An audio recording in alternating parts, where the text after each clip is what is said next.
Hey guys, it's Jamie from No Getting Off This Train, and today I am making a cook once, eat twice baked penne that you can put in your freezer.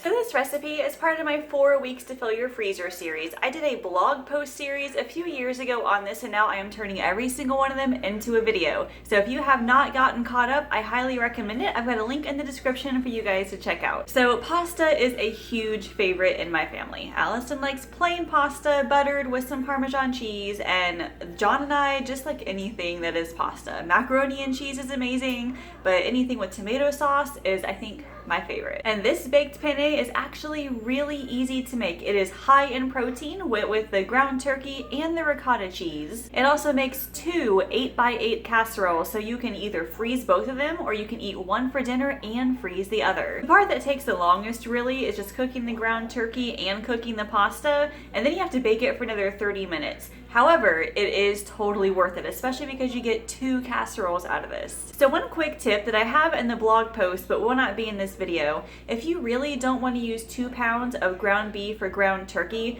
then you can actually cook 1 pound of it and then take a bunch of shredded vegetables and add it to your meat, and that'll really help stretch it out. So if you look at my blog post, I had cooked up or shredded a bunch of zucchini and carrots, and I think maybe I even chopped up an onion or 2, but I mixed up like 2 or 3 cups of that in with the ground turkey. So 1 pound of ground turkey actually looks like 2 pounds once you add all the vegetables. So that gives you some extra nutrients, it kind of bulks up your meal, and it is pretty healthy. So let me show you how they're made. So the first step is to preheat the oven to 350 degrees, then take a large pot, fill it with water, and set it to boil.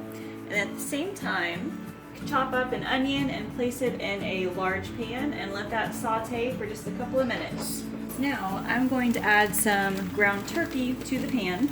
These are 2 1-pound containers of ground turkey. I cooked these probably last week or something like that, so they were frozen and they are thawed mostly, so I'm just going to stick them in here and cook this along with the onion. You can also just use 2 pounds of uncooked meat, and you can cook them this way as well. But really, like what I'm doing right now, I'm not even cooking the ground turkey because obviously it's already cooked. I'm just heating it up just a little bit. This does look like a lot of meat, but we are putting this into 2 separate containers, so it's making 2 meals. And once your meat is fully cooked, you will add 2 regular jars of spaghetti sauce to the pan. And you'll let that get hot and then simmer for a few minutes while the pasta is cooking. One quick health tip is to use pasta sauce that has no added sugar. So this is the Ragu Simply, has no sugar added. That just really helps cut back on the sugar, because seriously, sugar is in everything. I never really thought that sugar would be in pasta sauce, but it is in a lot of them. Now that the water is finally boiling, I'm going to go ahead and add a 16-ounce box of penne to this. We'll let that boil for a few minutes or so. Another health tip is to buy the whole wheat pasta.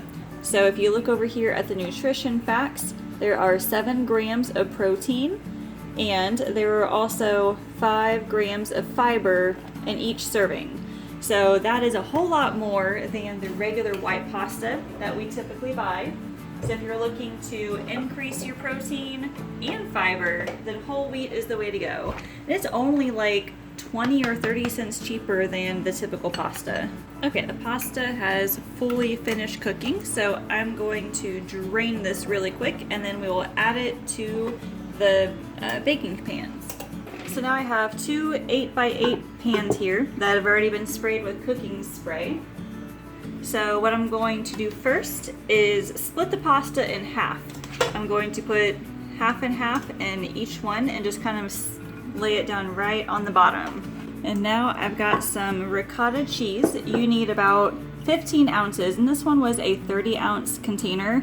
So I basically just put half of it into a measuring cup here. Then you'll put about half and half in each one and lay all of that on top. Does not have to be perfect, it just has to very slightly cover all of it. And now we will evenly cover the tops of this with the spaghetti sauce mixture. As you can see, I am using measuring cups for everything. I am kind of a control freak and I like everything to be perfectly even. Is anybody else with me on this? I mean, I know it seems kind of weird, but it makes things a lot easier for me. Thankfully, this spreads a lot more, or a lot better than the ricotta cheese does. The last thing you need is 1 cup of shredded mozzarella on top of each one. And from here, you can go about this one of 2 ways. You can either bake both casseroles right now and just eat them both throughout the week, or you can bake one and freeze one, or you can freeze both.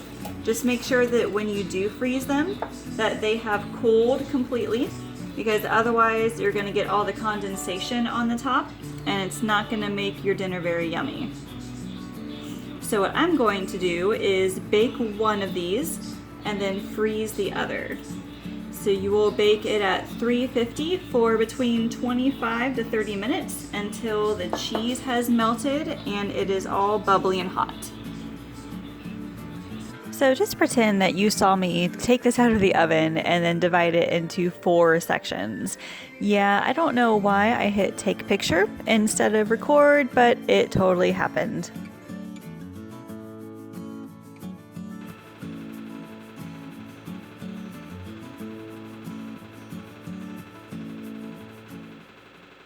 I have all 20 recipes in my 4 weeks to fill your freezer series and 1 ebook for you guys to download. If you guys want to check out the link in the description, I've got a coupon code just for you guys. I also have 2 bonus recipes in there as well. And make sure you subscribe to this YouTube channel so you can be notified whenever I post more grocery hauls, more recipes, and meal planning tips. Thank you all so much for watching. I will see you later.